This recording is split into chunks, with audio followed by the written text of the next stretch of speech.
Welcome to the Lindsay and Tony podcast, where we talk about spirituality, business, and life experiences.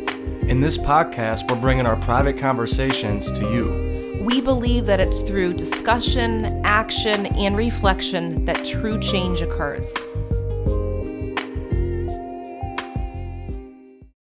Hello and welcome to episode 116, What to Do When You Feel Negative. This episode is all about some tips that you need when you feel negative. A lot of people think that they should just force that negativity away and focus on being positive, but there's so much more to it. So we hope that you enjoy this episode. Hi guys, welcome back. We're so excited that you're here. Today's episode is all about what to do when you are feeling negative. I feel like this is a good topic, and next week is going to be an awesome topic that kind of goes along with this too. It is. So what do you do when you feel negative? I was going to say, I think the first thing is to not shame yourself and avoid feeling negative. I actually feel like feeling negative is actually an awesome, little measurement tool to think, oh, I need to adjust some things. So let's just think about it. You're going throughout your life, you're doing all of your disciplines, your daily disciplines that help you to maintain that peaceful energy, that positive energy that you have. And then all of a sudden, this big whoosh of negative energy comes over you and it catches you off guard. And when I first heard about the law of attraction and focusing on what you want to create in your life, I thought that I was supposed to just block that out and act like it wasn't there and then just focus on what I do want. Right, I did too when I was into the law of attraction and The Secret, and I always thought that, well, you have to be positive and you need to ignore your negative feelings, and it's a bad thing if you think negatively. But in actuality, it's a really good thing to go through those negative emotions and process it and take your time and not go on anyone else's time. Exactly, because what we figured out over time was our emotions are actually just communicating to us. They're just telling us different things about ourselves and different things about how we're experiencing the world around us. So if we tune into that feeling, when you get that negative feeling inside of you and you tune into it and you sit with it long enough, maybe it takes a day, maybe it takes a week, it starts to communicate to you. And the best thing that helps me do this is when I'm going on bike rides or going on long walks, and everything just starts to become clear. And if you allow it, and that's what I realized, when you allow this process to happen, and you really have to allow this to happen for it to happen. It's true, and I think going on bike rides and going on walks with what you're saying, that's when those sort of things can come up for me. Or even if I'm brushing my teeth or blow drying my hair, doing something where I am completely present with myself, that's when you start to realize, wait a second, oh, that's why I don't feel that great today. And then the thought flows in on why that's happening. So I think it's important, and I think it's really common for people to avoid any kind of negative thought process, because one, they're not even receiving it because they're preoccupied by scrolling through their news feed, or they're trying to stay busy with trying to hang out with different people and not tuning in. And then second, a lot of people try to push away those negative emotions, and what ends up happening is it comes in the form of pains in the body or physical manifestations in the body. Absolutely, and that's what happened to me a couple years ago. Is I started to get pain in my lower back. Yeah. And then I thought that it was physical pain. I thought at first, I must have, because it happened when I was riding my bike. I thought, I must have tweaked something, so I went to a chiropractor and all of that.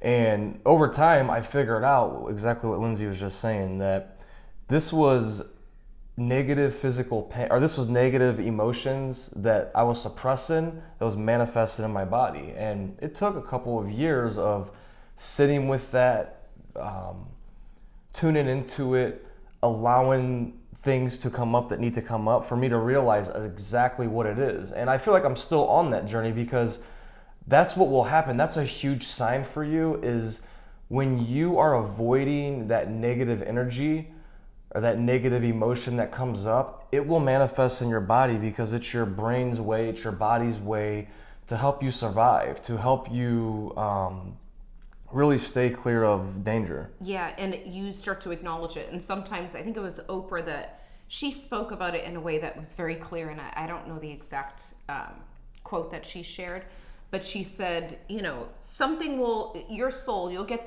the little silent whispers that will come to you. Your intuition will tell you, like, this is happening in your life. This is, you know, something that you need to pay attention to. And then you ignore it, and then you keep on going, and the time passes by, and then there's a huge branch that will literally almost hit you to get you to realize it.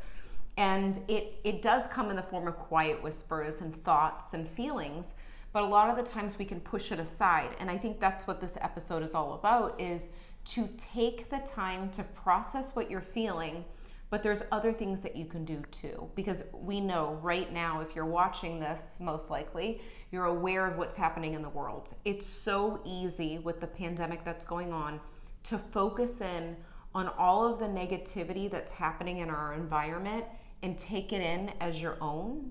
And I want to kind of go into that today. We want to talk about that.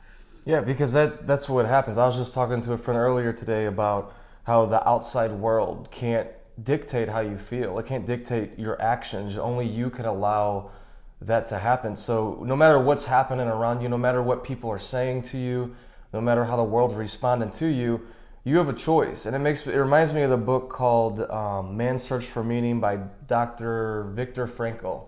And he was in a concentration camp, and that's, you know, he talked about in the book that they could take away everything from him. They could take away his family. They could take away his food and not feed him. They could take away all of these different things, but one thing they can't take away is his thought process. And the entire time that he was in this concentration camp, he was focusing on his family, and he is training his mind to focus on things that he loves and things that he's going to do once he gets out of the concentration camp.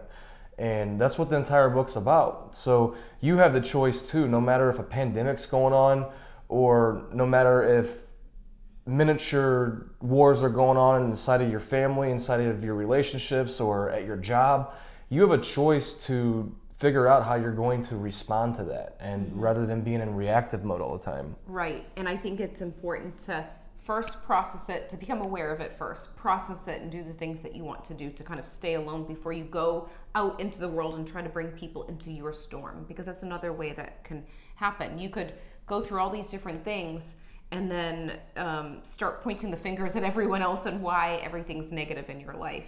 So the other thing too is to really be selective of what you are seeing, hearing, and experiencing in your environment.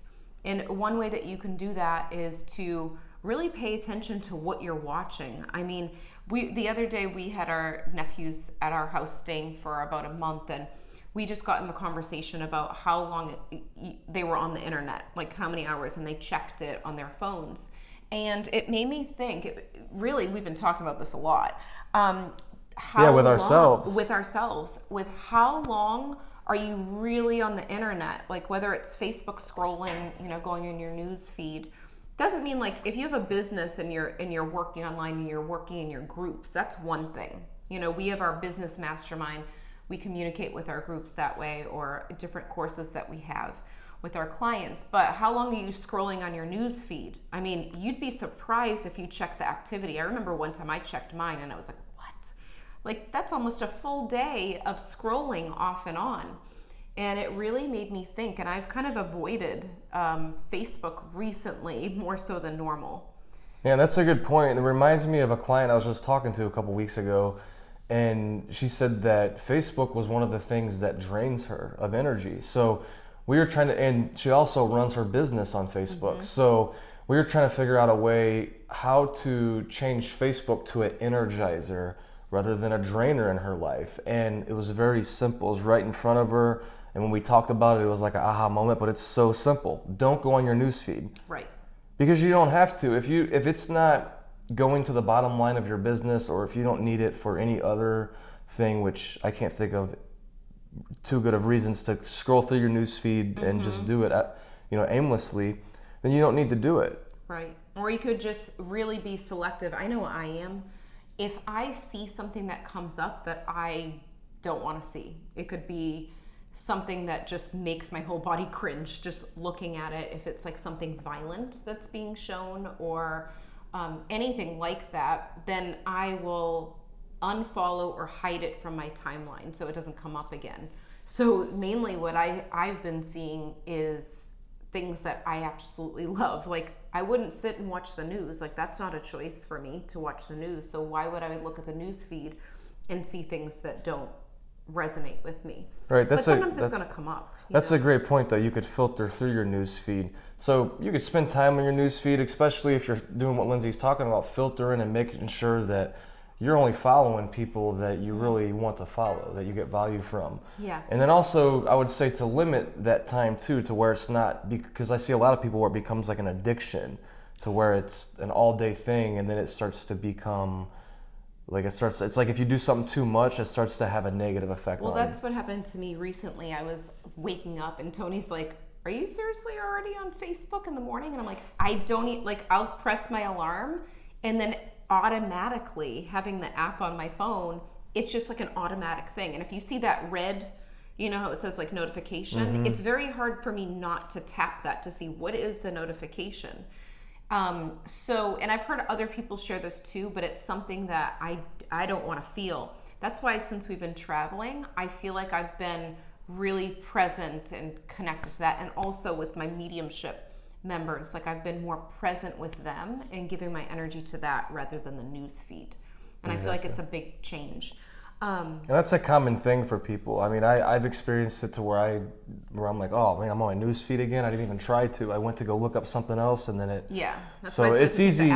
It's easy, right? You could take the app off. Or if we didn't have businesses on Facebook, we wouldn't be on Facebook at all. True. We would just call our friends like normal, because really we're on there for our clients. But so there's some other things. So the media, what you're soaking in, what else? Yeah, so basically just what not to do when you're feeling negative. Don't try to ignore the feeling. Don't push it underneath the rug. Don't act like it's not there. Don't start pointing fingers at everybody else because you're feeling negative and then projecting it on other people. And if you do these things, just don't shame yourself about that. Just catch it. That's the whole point of what we're making this podcast episode for, is to raise your awareness to where you have that awareness around yourself. Because after that you leave this episode, you're going to go and your paradigm that's already in you, that controls 90-something% of your day, is going to take over. But if you have this awareness around this and you just keep your awareness around it, you'll start to see it and you'll recognize it. And slowly you'll start to change that paradigm. Right. And it's true, it's going to happen. And you're going to avoid certain things, but then you need to implement, like, what am I going to fill my time with? Because it could feel very, very uncomfortable shifting from getting addicted to that adrenaline rush of seeing something negative. I mean, we're humans. That without even knowing that that's happening, it can happen. Now, when you shift your focus and you start focusing on, I'm going to get an adrenaline rush off of feeling really good and feeling energized, it completely changes your life. So what things can you implement to shift that mindset and take ownership of your life? Because you are the one that's choosing what's in your environment. It's going to be the books you read. It's going to be the people that you surround yourself with, the people that you talk to, the conversations that you listen to and overhear and stay in that presence. Those are the things that are going to happen. Exactly. It comes back, as you're saying that, it reminds me of athletes, how they all have the basic foundational things that they must practice every day. A basketball player, dribbling with your left hand, dribbling with your right hand, free throw shots, and a variety of other shots. So what is your daily discipline? What's your daily habits that you do that recharge you, to where when this negative energy does come, you already have all these tools in your back pocket? Like, one of mine is a morning routine to where I'll work out, I'll meditate. I'll switch it up too, but I always do some kind of physical workout. Another thing that I like to do is I like to read daily, and sometimes I'll put that in my morning routine. Other times I'll do it later in the day. But it's just something that slows me down. So think about those things that are your disciplines, that are your tools, to where no matter if you're feeling negative or positive, you just go to your toolbox and you know that this is the basics I'm going to be practicing on a daily basis. It's true. And you have to really focus in on taking care of you, keeping yourself recharged so that your threshold to handle any outside circumstances or negativity, because it's going to come, it's naturally going to come up in life, you're going to be able to handle that. if you can compartmentalize things with your life and how you feel, and then when something comes from the outside, if it's from, you know, what's going on in the world, or it's a friend calling and sharing something, you'll be able to handle that and also be able to choose, like, oh, okay, I can give my time here, or you know what, I'd need a little bit more time for me before I go and give. I think it's like the balance of, you know, how much are we giving, how much are we receiving, and then what you're doing to take care of yourself, because it does come back to us. So share with us if you have any insights that you received from listening to this episode, and if there's anything else that you want to share that you found helped you when you were in one of those negative situations. We hope you enjoyed this episode as much as we did. If you liked it, leave a 5-star review on iTunes, and remember, subscribe to our YouTube channel too. If you can think of anyone else that would love this episode, share it with them right now on social media or email. And remember, getting results is a process of learning, applying, and reflecting. Stay consistent and continue to grow every day.